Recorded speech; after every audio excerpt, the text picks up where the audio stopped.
of this emphasises just how difficult it is, how stressful it is for people who are paying 9% of their salary every month. When they look at their student loan, it just seems to be getting bigger. Now, this chart helps us understand why that is, if I can show it to you. Here we go. Left-hand side here is your outstanding loan balance across the bottom. We're showing the annual income, and the key thing to look at here is the black line. Match up how much the outstanding debt is to the salary, and you can work out, if you hit this black line, that means the debt, the outstanding balance, is staying the same. You're paying off the interest. It's not getting any bigger. So everything you're earning, not failing to earn, to this side, the red area, that means the debt is rising. If you're £1 ahead of the line on this side, well, at least the debt is falling. And just to illustrate how hard that is, the average loan on leaving education is £53,000. We can track that across to the black line. Right, how much do we need to be earning to keep that £53,000 still? Look, £66,000. That is a chunky salary,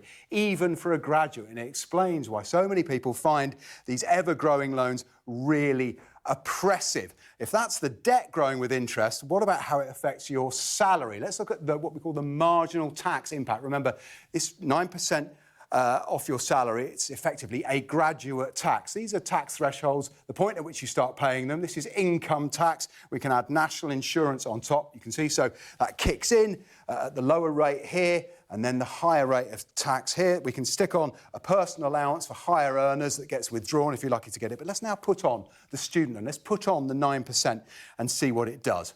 Wallop.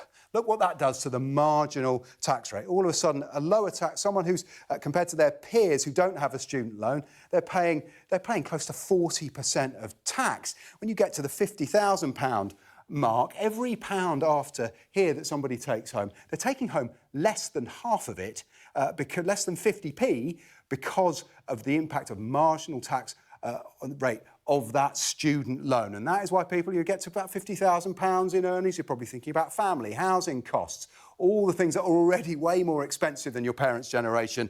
And to many, it feels like the student loan system as it stands, particularly with those ballooning debt behind the repayments, simply isn't fair.